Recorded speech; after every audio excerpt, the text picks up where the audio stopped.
Hello साथियों, नमस्कार। स्वागत है आप सभी का हमारे समग्र इन्फो चैनल पर। साथियों, समग्र शिक्षा पोर्टल पर मैपिंग का कार्य शुरू हो चुका है और छात्रवृत्ति फीडिंग शुरू हो चुकी है। कई दिनों से देखा जा रहा है साथियों कि शिक्षा पोर्टल पर काम करते हुए पोर्टल आपका रिस्पॉन्स नहीं दे रहा है या पोर्टल में गड़बड़ी की वजह से आप अपनी छात्रवृत्ति फीडिंग नहीं कर पा रहे हैं, जिस वजह से काफ़ी दिक्कतें आ रही हैं हमारे सारे शिक्षक बंधुओं को व विद्यालय परिवार को। इसी को ध्यान रखते हुए दोस्तों, मैं आज आपके सामने ऐसी ट्रिक बताने वाला हूँ जिसके माध्यम से आप सर्वर स्लो होने पर भी आसानी से और जल्द ही आप अपना कार्य कर पाएंगे। वह छात्रवृत्ति की फीडिंग जो है आप आसानी से कर सकते हैं घर बैठे, या जहाँ पे आपको सूटेबल लगे वहाँ से आप इसको फीड कर सकते हैं। तो ध्यान दीजिए दोस्तों, आज की वीडियो को पूरा देखिएगा कि कैसे मैं यहाँ पे फीड कर रहा हूँ और किस तरह आप जल्दी वेबसाइट को एक्सेस कर सकते हैं कम समय में। तो बने रहिए वीडियो पर। सबसे पहले साथियों, आपने अपना पोर्टल को लॉगिन करना है, चाहे वो ऑपरेटर आईडी हो या शिक्षक की आईडी हो, और यहाँ पे आपको स्टूडेंट प्रोफाइल पे क्लिक करना है। स्टूडेंट प्रोफाइल पे क्लिक करने के बाद आपको उस बच्चे की समग्र आईडी इंटर करनी होगी। उसके लिए बगल में मैंने ऑलरेडी डीडीओ वाइज समग्र पोर्टल को मैंने ओपन करके रखा था। यहाँ पे स्कूल वाइज डिटेल्स हैं। आज मैं किसी विद्यालय का सूची उठा लेता हूँ यहाँ पे जिसको मुझे करना है।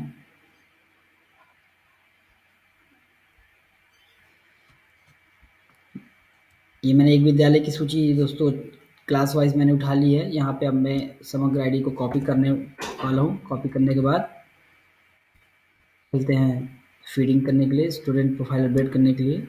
यहाँ से आप स्टूडेंट प्रोफाइल फॉर स्कॉलरशिप पे क्लिक करेंगे। पोर्टल साथियों स्लो चल रहा है, यह हम सभी को पता है, क्योंकि पोर्टल पे बहुत लोड है। लोग संडे हो या मंडे हो हर रोज़ इस पे बैठ के काम कर रहे हैं, जिस वजह से पोर्टल पे बहुत अधिक लोड पड़ रहा है और इसी वजह से पोर्टल को कुछ समय के लिए बंद किया जा रहा है ताकि पोर्टल पर मेंटेनेंस कार्य भी किया जा सके।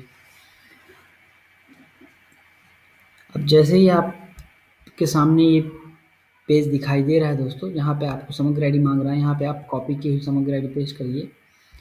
यहाँ पे कैप्चा मांग रहा है, जैसे यहाँ पे आपको कैप्चा दिख नहीं रहा है, एरर आ रहा है, तो कुछ नहीं, आपको यहाँ पे सिंपल क्लिक करना है इसके यूआरएल पे। सेलेक्ट हो जाएगा यूआरएल और इंटर बटन प्रेस करना है, जिससे वो पेज फिर से लोड होगा। आपको रिफ्रेश या बैक करने की ज़रूरत नहीं पड़ेगी। फिर से वो पेज रीलोड होगा। देन आपको यहाँ पे कैप्चा दिखाई देगा। आप सिर्फ समग्र आईडी को वहाँ पे पेस्ट कीजिए और show draft of profile of student पे क्लिक कर देना है आपको।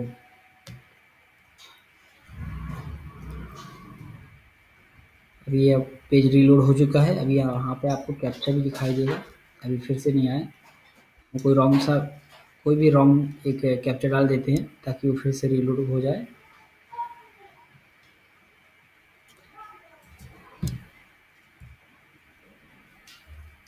साथियों, सर्वर की गति तो स्लो है ही, साथ में आपको ये ध्यान देना है कि आपका इंटरनेट कनेक्शन अच्छी स्पीड वाला है या नहीं है, क्योंकि इंटरनेट की स्पीड भी बहुत मायने रखती है आपके कार्य की गति को बढ़ाने के लिए। इसलिए आपको यहाँ पे ध्यान देना है कि आपके इंटरनेट की स्पीड कैसी है। अगर इंटरनेट की स्पीड स्लो है तो आपको कार्य करने में असुविधा होगी। इसलिए आप अपने इंटरनेट कनेक्शन को पहले देख लीजिए कि उसकी स्पीड सही है, तो ही आप उससे इंटरनेट एक्सेस कीजिए। अब यहाँ पे मैंने इसको फिर से रीलोड किया हुआ है। अभी भी यहाँ पे वही कंडीशन है। फिर से मैं यहाँ पे एंटर कर रहा हूँ।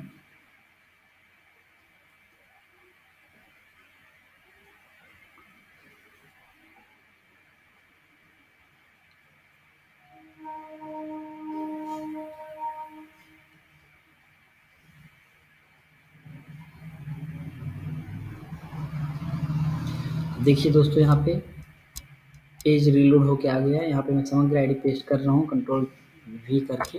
यहाँ 5 जो कैप्चा कोड वो डाला मैंने। तो ड्राफ्ट में मैंने क्लिक किया है।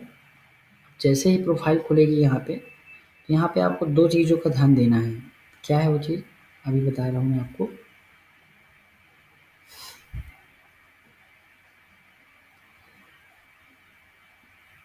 ये बहुत ही महत्वपूर्ण काम है दोस्तों छात्रवृत्ति फीडिंग का, जिससे छात्रों को छात्रवृत्ति प्रदान की जाती है।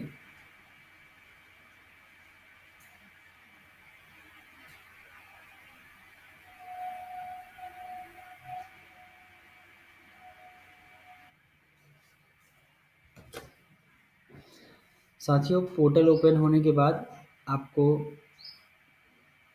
प्रोफाइल इस तरह दिखाई देगी स्टूडेंट की। यहाँ पे आधार कार्ड डालना दोस्तों अनिवार्य है। आधार कार्ड अगर आपने एंटर नहीं किया है तो ये एक इनवैलिड एक्टिविटी है, बट अगर आपके पास नहीं है तो फिर आप यहाँ पे इसको एज इट रहने दीजिए, इसको ज़ीरो भी नहीं डाल सकते आप यहाँ पे। ये ऐसा मैसेज आएगा आपके सामने, Aadhaar number is not correct, illegal to enter wrong. अगर रॉन्ग आधार डालते हैं तो एक इलीगल एक्टिविटीज़ है, इसलिए आप यहाँ पे उसको स्किप कर सकते हैं। जैसे जैसे यहाँ पे फिलअप है, अगर ये ओल्ड स्टूडेंट है तो सारी डाटा यहाँ पे फीड है, आपको दिखाई दे रहा है।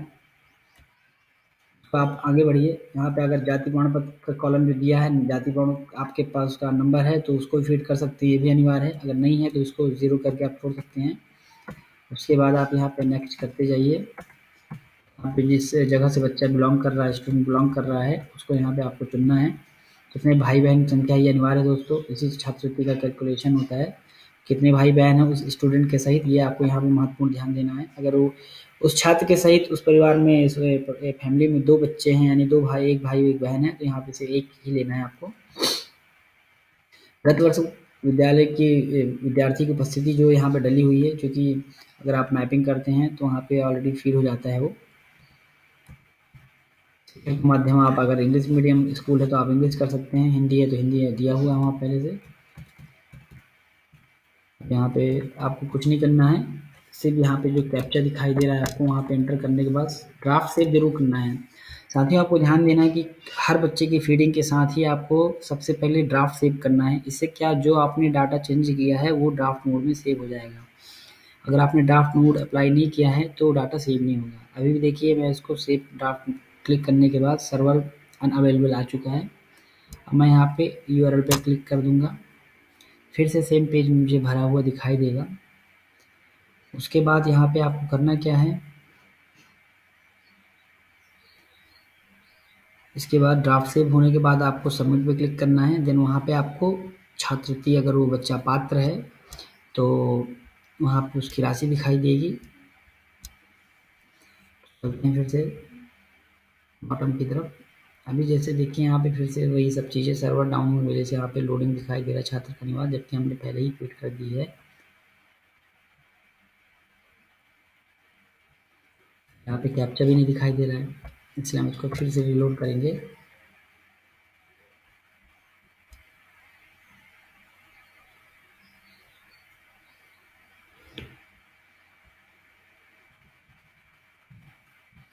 अभी कैप्चा यहाँ पे आपको दिखाई दे रहा है, तो हम यहाँ पे कैप्चा फिट करने के बाद ड्राफ्ट सेव पे क्लिक करेंगे।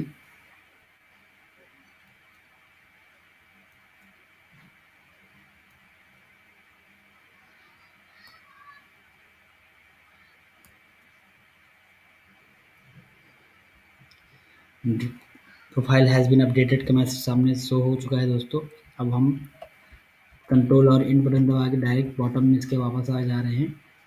यहाँ से हमको फाइनल सबमिट पर क्लिक करना है। यहाँ पे कैप्चा आ चुका है।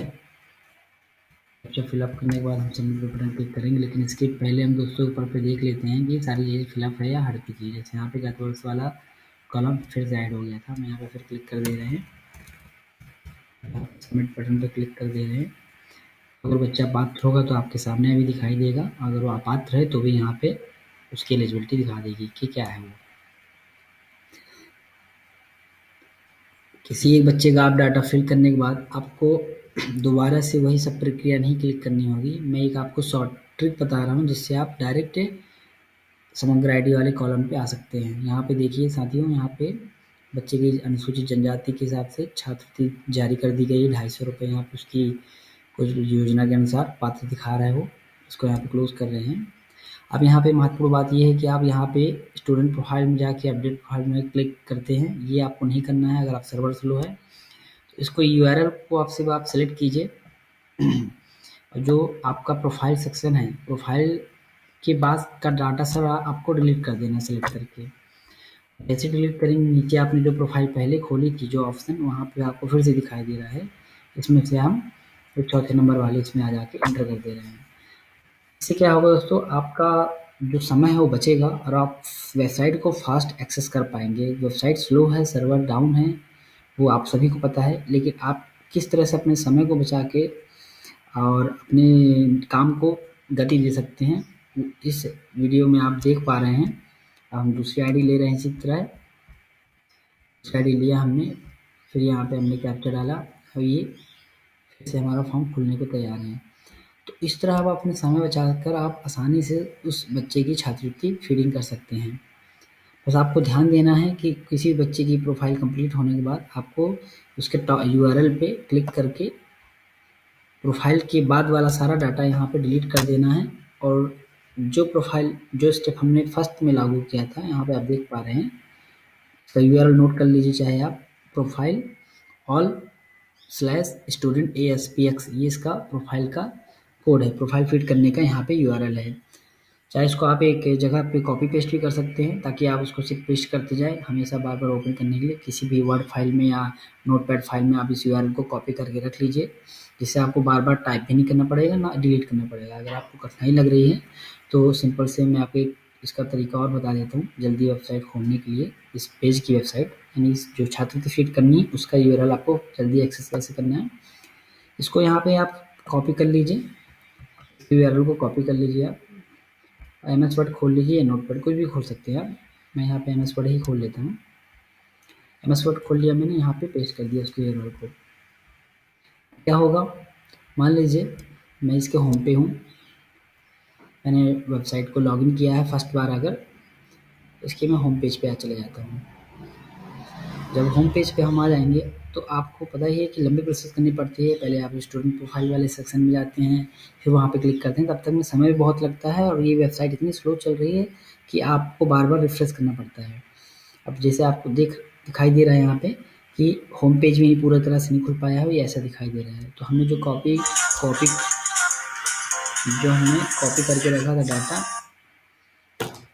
उस पर हम क्लिक करेंगे, ये कॉपी कर लेते हैं इस डाटा को, जिस यूआरएल को हमने यहाँ पे सेव किया था, इसको हम क्लिक कर लिए।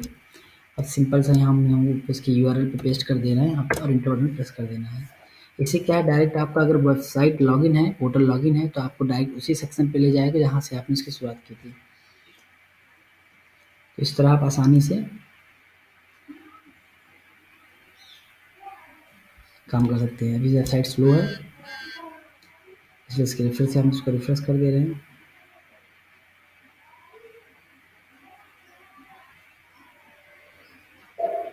तो दोस्तों इस तरह आप शॉर्ट ट्रिक अपना के वेबसाइट डाउन होने के बाद भी आसानी से वेबसाइट को एक्सेस कर सकते हैं, और अपनी गति बढ़ाते हुए छात्रवृत्ति मैपिंग आसानी से कर सकते हैं और जल्दी में। अगर आपको ये वीडियो पसंद आया हो तो उसको लाइक ज़रूर कीजिए, और हमारे चैनल को पहली बार आप अगर देख रहे हैं तो सब्सक्राइब ज़रूर कीजिए। इसी तरह मैं छात्रवृत्ति से संबंधित जो भी समस्या है उसको लेकर हर रोज़ एक वीडियो बनाऊँगा, तो हमारे चैनल पर रोज़ विजिट करें। नमस्कार, धन्यवाद।